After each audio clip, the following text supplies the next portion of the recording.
Suspense.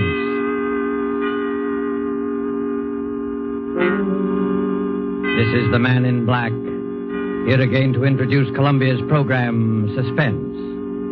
If you have been with us before, you will know that suspense is compounded of mystery and suspicion and dangerous adventure. In this series are tales calculated to intrigue you, stir your nerves, to offer you a precarious situation, and then withhold the solution until the last possible moment. And so with 5 Canaries in the room, and the performances of Ona Munson as Anita, Osa Matten as Fifi, and with Lee Bowman as Ronald Denham, who tells the story, we again hope to keep you in suspense.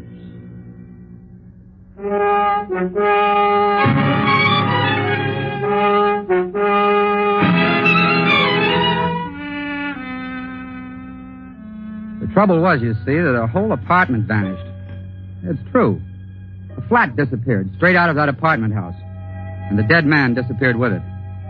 No, I'm not crazy. And in spite of what they said, I hadn't taken too many drinks. You see, I was getting married to Anita in another 2 weeks, and Jimmy Westlake gave a bachelor party for me. Well, hang it, it's a situation that might have happened to you. The party was at the old Cap and Bells Club on Lower Fifth Avenue, and it wasn't a brawl. Jimmy Westlake was in the chair, I admit, but nothing could have been more quiet, more dignified. Oh, mademoiselle from Armitage, parlez-vous. Mademoiselle from Armitage, parlez-vous. Oh, mademoiselle from Armitage. Quiet, you fellas, quiet. Pipe down, can't you? Wait a minute, the chairman wants to say something. Gentlemen, this is a solemn occasion.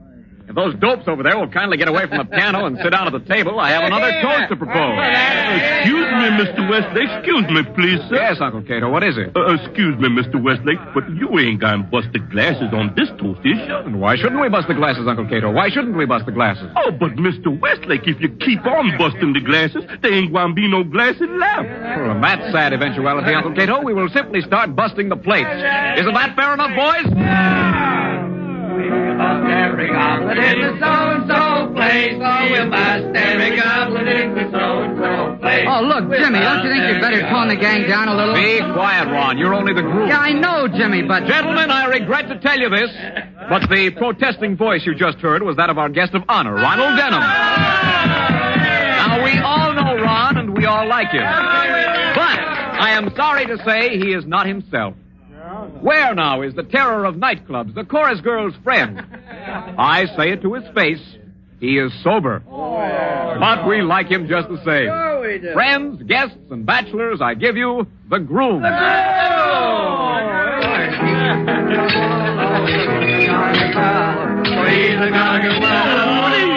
Please, gentlemen, don't bust the glasses. Hey, come on, Ron. Come on, say a few words. That's right, Ron. Get out. Come on. Now, look, boys, I thank you for all the good words, and I don't want to be a wet blanket on the party, but it's nearly midnight, and I've got to get home early.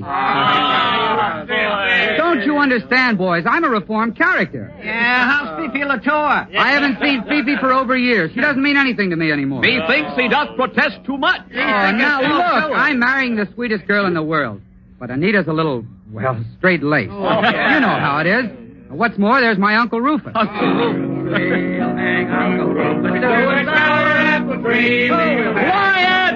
Quiet! Anita and Uncle Rufus have apartments in the same building as I have. And what's more, they're on the same floor, and that's not all. Tom Evans, the fellow I share my flat Wait a with. minute. Where is Tom Evans tonight? What's the matter with him? Tom works for Uncle Rufus, and he doesn't drink. Oh, he works for Uncle Rufus. Hey, fellas. And he never takes a drink. Oh, he works for Uncle Rufus. Quiet, you baboons. Quiet. He's a royalty broker, and he's never in the zinc. Now, wait a minute. Will you put yourselves in my place? My girl and my uncle and my best friend, Tom Evans, are all expecting me to come home from this party in an ash cart. Sure. And I'm going to fool them. Right, sure is that so? Oh, now have a heart, can't you? Uncle Rufus must be a pretty tough egg, isn't he?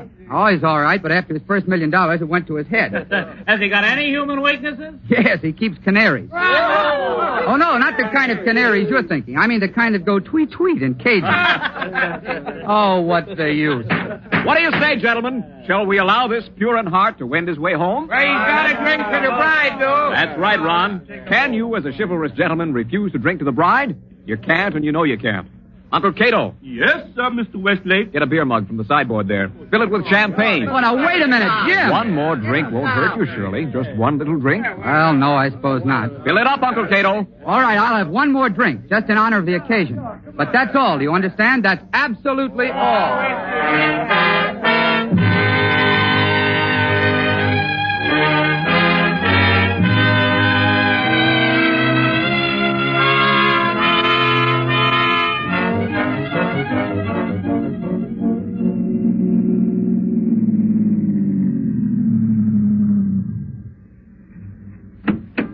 Yes, sir. 098 Park Avenue. Hey, mister. Come on, wake up. What's wrong? You're home, mister. This is the apartment house. Oh, yeah. Yes, of course. All right, Thanks. out we go. Easy now. Are you sure you're all right? Yeah. Yes, I'm all right. I've been to a bachelor party. Yeah, sure, I know. Well, take it easy now. I can't see straight. The whole street's going around. The funny part is I only had a couple of drinks. They must have put something in that last... Well, it's none of my business, mister, but I wouldn't tell that to the missus if I was you. It's absolutely true. Oh, sure. I know. And I haven't got a missus. Not yet. On my word of honor, I'm a reformed character. I have nothing to do with any woman except... Ronald Denham. As I live and breathe, it is Ronald Denham. Fifi Latour. Oh, Cherie, how good it is to see you. I look everywhere for you. I cry my eyes out, but I don't find you. What are you doing here?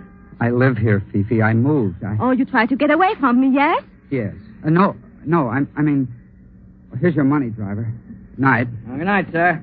It's one of yours, lady. You better take care of him. I'd take care of him. Yes, you bet you. My poor Ron. I forgive you this time because you've been under wrestle-dazzle and you need someone to take care of you. You live in this building, yes? Yes. 5th floor. Oh, good. I take you to your apartment. No.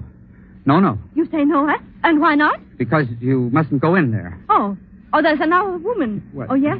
Well, yes. The fact is, Fifi, I'm going to get married. Married?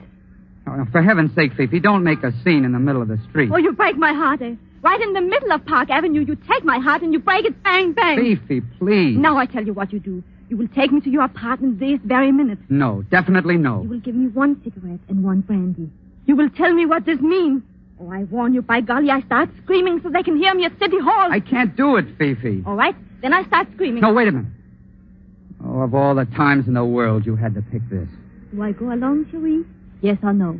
Well, if I do take you, Fifi, will you promise to be good? Cherie, I am always good. You won't kick up a row or start banging at doors. Oh, if Anita heard of this. Anita? And who's she? Oh, never mind. I'm too groggy to argue. Come on.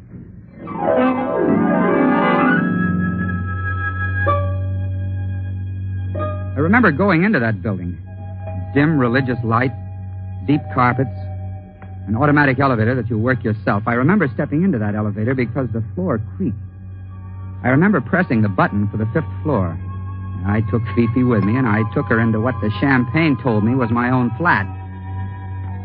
Maybe you think that's funny, but it won't be funny much longer. Either the door of the flat was unlocked or my key fitted it. Anyway, I remember stumbling through the little hall inside, getting a light on, and into the living room. I remember sitting back in an easy chair, thanking the Lord I was home. You don't mind if I take my coat off, Cherie? Look, Fifi, couldn't you just go home? I want to talk to you, Cherie. And this is one very nice flat. I like it. Thanks a lot. You and Tom Evans, you have good taste in furniture. We didn't choose the furniture, Fifi. This girl of yours chose it, I suppose? No, it comes with the flat. Oh, you mean? Well, these are furnished flats. They're all furnished exactly alike except for the personal things you bring yourself. Like that picture on the wall behind me. What picture, Cherie? The painting of the clipper ship over there. But, Cherie, your eyes are funny and you cannot see straight. There's no picture on that wall. Wait a minute. What's wrong? Why you jump up? We don't own any bronze bookends. And the lampshades are different. And, Fifi, we're in the wrong flat. Oh, well, then that explains everything. Explains what?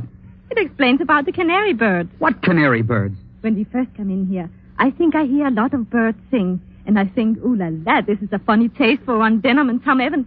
But then... Uncle Rufus. Great Scott. Uncle Rufus. This uncle of yours, he keep canary birds? Yes, 5 of them, but this isn't his flat. I know his flat as well as I know my own. Where'd you hear the singing? Behind that door over there, where I point.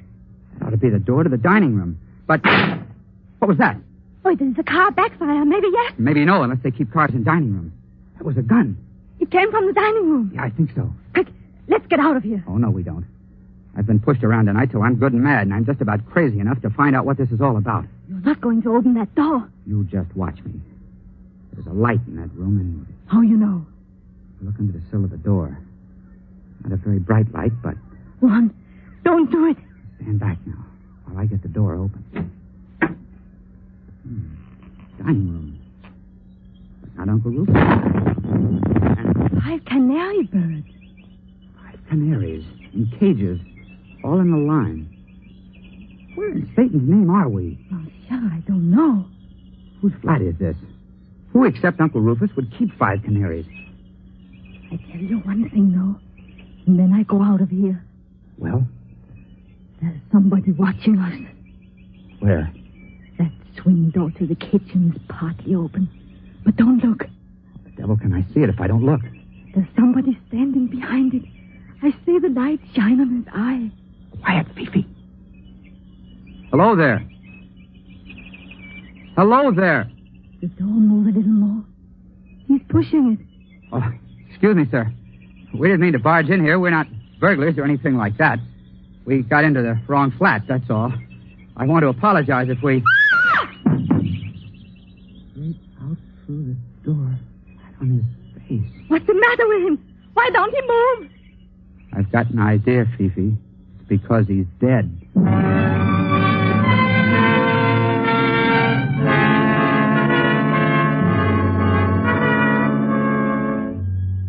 He was a little fat man with eyeglasses and a spade-shaped beard. He looked foreign somehow. And there was a bullet hole over his heart. You ask me what happened then? I don't know. Fifi turned and ran. At least I think she did. I bent over the man to make sure he was dead. And then something hit me. As though it hadn't been enough of a nightmare already, I could hear that blackjack strike the back of my skull. And everything exploded. I couldn't get my breath, and I seemed to be swimming in dark water. The next voice I heard wasn't Fifi's at all. It was Anita's. And... Ron Denham. Oh, my head. Oh, Lord, my head. Well, I'm not at all surprised. What's that, Anita? I can't hear you. I said I'm not at all surprised. Of all the disgraceful, dissolute objects I ever saw. Anita, where am I? Oh, darling, as though you didn't know. But I don't know. My head feels like a printing press in full blast. Well, you're out in the main hall, dear, on the 5th floor, sitting on the stairs beside the elevator shaft. That's true. But how did I get here? Oh, now, really, Ron. I must have been carried here. That's it. By your drunken friends at the club? Well, I don't doubt it in the least. No, Anita. No, you don't understand. I left that party early. I was cold sober. But the low hounds wanted to see me come home in bad shape. So they put something in my glass. Oh, naturally, Ron. Whiskey or champagne? Oh, no, Anita. I mean a drug of some kind. I was dizzy when I got here. Just as I was getting out of the taxi, I met... Well, go on, dear. Whom did you meet? Nobody, Anita. Nobody at all. I came up here to what I thought was my own flat, but it wasn't my flat. It was somebody else's. There were a lot of canaries singing and a dead man with a bullet hole in his chest. And... Well, this sounds pretty crazy, doesn't it? Yes, dear, it certainly does. Yeah, but it's true. Oh, Ron, I suppose I've got to forgive you. I always do forgive you. Now run along like a good boy and sleep it off, hmm? Listen, Anita. There's a dead man in one of these flats. A dead man? In which flat? Well, that's just it. I don't know. You're not saying it's on this floor? Yes, I definitely remember pressing the button for the 5th floor. Suppose you listen to me, dear. Now, don't make faces and rumple your hair. Just listen. There are only 2 other apartments on this floor. One is your uncle's. It wasn't his. I'll swear to that. Well, and the other is mine. You don't think I'm hiding a dead man? No, it wasn't your flat either. Well, then where is it, darling? The whole flat can't vanish and take the dead man along, can it? No. But I'll tell you something else, Anita. I've seen that man's face somewhere before. Well, whose face? The dead man's. Thick eyeglasses, square black beard, something foreign about it. I've seen him, or I've seen his picture, or... Oh, Ron, please. What's wrong? It's the elevator. Somebody's coming up. Oh, please don't let people see you. Your hat's smashed in and your tie's untied, and you look like nothing on earth. Well, look here, Anita. If it comes to that, what are you doing out in the hall in negligee and pajamas? Well, I wanted to make sure you got home safely. Ron, the elevator, it's Tom Evans and your Uncle Rufus. All right, I can take it. But your uncle can't. Now, don't say anything to him about this dead man. Promise me. Hold on, I've got it. Pierre Duroc. Who? Pierre Duroc. That's the dead man's name. He... And furthermore, Evans, you may say that in this year of 1938, the prospect of a European war is so remote as not to be worth serious consideration. Excuse me, sir, but isn't that a little strong? Now, don't argue with me, Evans. No, sir. You may tell my secretary to... Look here. What's this? Well, now look, Uncle Rufus. Oh, I can't stand any more of this. I'm fed up. Well, I don't blame you, my dear. Has this nephew of mine been annoying you Oh, again? no, of course not, but please don't pay any attention to him. He's drunk. For the last time, I am not drunk. I just want to ask Uncle Rufus, before I go completely nuts, whether he hasn't heard of Pierre Duroc. What's that, Ronald? What'd you say? Pierre Duroc, the French millionaire. Well, what about him? He's the man who always deals in cash on the line. Spot cash, even if it's $1 million. I saw his picture in the paper. He's in New York to put through a business deal with you, isn't he? Oh, indeed, Ronald. Well, you show a commendable interest in my affairs. That's what you want me to do, isn't it? Well, I believe Duroc does want to buy some property I own, but he hasn't approached me and I haven't approached him. It's a bad business. Why have you developed this sudden interest in Duroc? Because he's dead. Dead? Somebody shot him in a room full of canaries and then slugged me over the head. Do you believe me, Evans? If your uncle will excuse me, old man, I don't see any reason not to believe you. Where's the body? Well, that's the trouble. Ron claims he found it in a flat that doesn't exist. Listen. What's that? Oh, like somebody running upstairs in the devil of a hurry. Maybe it's the dead man. As a matter of fact, it's the night porter. He's the one who can tell us. Tell us what? Well, maybe I did get off at a different floor, but that flat's got to be somewhere in this building. Pearson! Oh, just a minute. Pearson! I'm very sorry, sir. I can't stop now. Please stand aside. I've got to go upstairs and get the manager. Why, Pearson? Is anything wrong? Well, Mr. Evans... Speak up, man. Is anything wrong? It's the police, sir. We found a dead man in the palm garden downstairs. Now do you believe me? You will oblige me, all of you, if you remain quiet and allow me to deal with this. What does this man look like, Pearson? He's a foreign-looking gentleman, sir. Never saw him before. He doesn't live in the building. Well, then how did he get to the palm garden? Well, sir, that's what we don't know. He certainly wasn't there when I looked in half an hour ago. But I went back to the palm garden just by chance, and there he was in a wicker chair with the singing birds in cages all around him. Birds again. Oh, be quiet, Ronald. He'd been shot, sir. The police think he was brought down in the service elevator from somewhere upstairs. Why do they think that? Because they found a revolver in that elevator and a little paper band, the kind that goes around banknotes. If they could tell where the dead man came from... You can tell us where he came from. Huh? I can, sir. Yes, you've been in most of the flats in this building, haven't you? I've been inside all of them, sir. Why? Well, would you recognize any given flat if I described it? Yes, sir, certainly, but... Well, then, for the love of Mike, think. Who lives in a flat with 5 canary cages in the dining room? Ronald, are you out of your mind? In case you don't happen to remember, you're describing my place. No, it was like your place, but it wasn't at all the same. Oriental prints on the walls.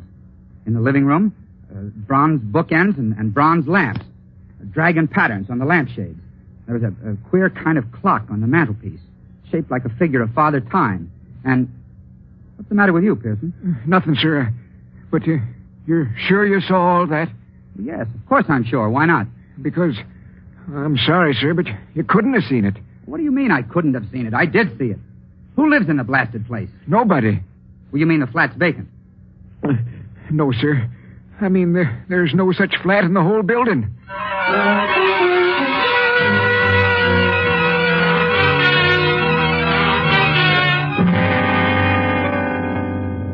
And that's the position I was in when the police took us down to that palm garden to see the body. I never did like the palm garden much. It's a big, dimly lighted hollow of a place, with bird cages beside the palms and an artificial goldfish pond in the middle. I liked it even less at 3 o'clock in the morning with a dead man looking at me from his chair. They sent us in one at a time. I was first to see the homicide squad officer. And there was Inspector Braddock, a big, sleepy-looking hulk with a hat like a pirate, sitting on a bench throwing pebbles at that pond. Back would go his arm, and a pebble would hit the water. Back would go his arm, and a pebble would hit the water. And that's all you've got to tell me, Mr. Dunham? Yeah, that's all, Inspector. It happens to be true. Oh, I believe you. After all, son, we've got corroboration. Corroboration? From whom? From your other girlfriend, Fifi Latour. But Fifi's not here. She ran out of here as soon as Duroc's body fell through that door. Yes, but she didn't run far. A cop wondered why she was running and brought her back. Where's Fifi now? In that room there, talking to your official girlfriend. Oh, that's fine. That's beautiful. The one thing I didn't tell Anita. Why don't you wake up? Wake up? How? This isn't post office any longer. It's murder. And one of that gang out there shot Pierre Duroc. Are you serious? Serious. Sure, I'm serious. This is as clever and slick and mean a trick as ever went on the blotter. Pierre Duroc was one of the goats. You were the other. This uncle of yours is a fairly important guy, isn't he? Wait a minute. Just exactly what are you saying about the old boy? I'm saying he gets lots of publicity. This hobby of his, keeping dicky birds, must be pretty well known. Yes, I suppose so. All right. So if Duroc came to visit your uncle tonight... You say if Duroc came to visit my uncle. What you're forgetting, son, is that Duroc's an important man, too. He's a visiting foreigner, capital letters, and the department's got to keep an eye on him. Duroc did go to visit your uncle tonight, and he was carrying $20,000 in cash. What are you intimating? Murder. Inspector Braddock. Yes, Sergeant? That crowd out there is raising Cain, especially the old man and the French gal. Shall I let him in? Yeah, you can let him in now. No, more than an hour. Sitting in an anteroom without even hearing why we're here. I tell you, that Evans is intolerable. It's all right, sir. They probably know what they're doing. You think so, my friend? But I still don't know why I'm here. How very interesting, Miss Latour. Such extreme absent-mindedness. Or perhaps Ron could tell you why you're here. Oh, listen, Anita, I can explain everything. Can you explain the disappearing apartment? Well, that's better.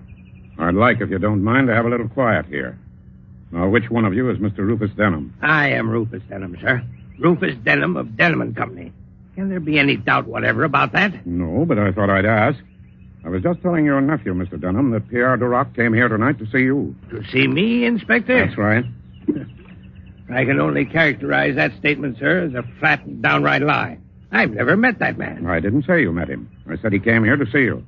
Duroc wanted to buy some property from you, didn't he? Well, I suppose he did. And Duroc always paid spot cash, didn't he?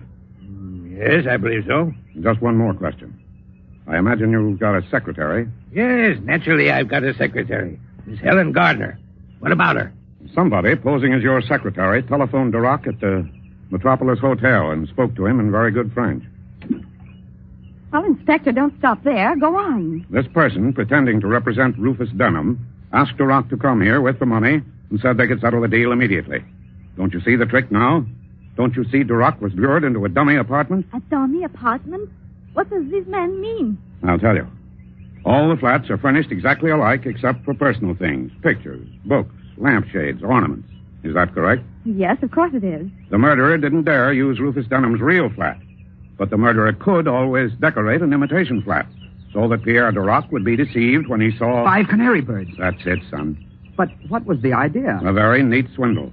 Look at Duroc's body now. Oh, I can't look at it. Look at his thick glasses. The man was half blind. This so-called secretary, disguised, would meet Duroc in an imitation flat. Duroc would hand over the money and get forged title deeds in return. When Duroc had gone, the flat could be put right again and no evidence left. But, something went wrong, That's right. Something went wrong. Duroc suspected. And had to be killed. Right again. Inspector Braddock, who is the murderer? Can't you guess? Green Gnome. I think I know how it all happened. Do you, Miss Latour? Well, it's very smart of you. This poor Ronald of mine, he is at a bachelor party. They do not think that he will be home until daylight. But he get reformed and come home early. He blunders straight into that flat in time to interrupt. In time to interrupt the murder, yes. Afterwards, when you were supposed to run away... But I did run away. Sure, Miss Latour, I'm admitting you did. Then why do you look at me as though I didn't? Afterwards, as I was saying, the murderer had to hit Ronald Denham over the head and drag him out in the hall. Duroc's body was brought down here along with the canary cages that had been borrowed from here. and the dummy flat was set right again. Just one moment, Inspector Raddick. I'm not disputing anything you say, but... Well, sir, what's on your mind? The murderer. What about the murderer? Well, all this. Wouldn't it have been much too heavy a job for a woman? Who said the murderer was a woman? Well, didn't you? I don't think I did. I said the murderer was somebody who planned a swindle. And you still don't see it, any of you, because you can't find the dummy flat. No, and I can't find it myself. That's one question you've got to answer here and now. Where in Satan's name did I go? Whose flat was I in? Your own. My own? Naturally. If you'd been cold sober, you might have made a mistake. But your instinct brought you home to your own flat. And the only possible murderer is the man who shares that flat with you. The man who thought you'd be away until daylight. The man who knows enough about Dunham's business affairs to plan this swindle against Duroc. Look out, Inspector Braddock! Grab him, Sergeant. Thomas Evans, I arrest you for the murder of Pierre Duroc. Good Lord.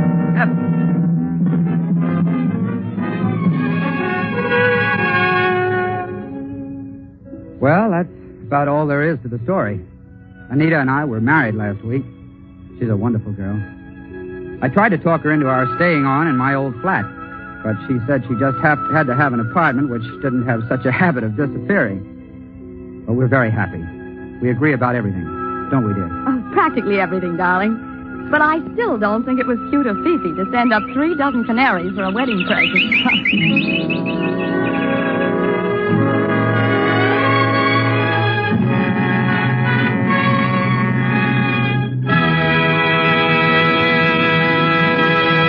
And so closes 5 Canaries in the Room, starring Ona Munson, Lee Bowman, and Osa Matten. Tonight's tale of Suspense. This is your narrator, the Man in Black, who conveys to you Columbia's invitation to spend this half hour in suspense with us again next Tuesday, when our suspense play will be Last Night by Cornell Woolrich, and will star more of your Hollywood favorites. The producer of these broadcasts is William Spear, who with Ted Bliss, the director, Lud Gluskin and Lucian Marowit, conductor and composer, and John Dickson Carr, the author, collaborated on tonight's Suspense. This is CBS, the Columbia Broadcasting System.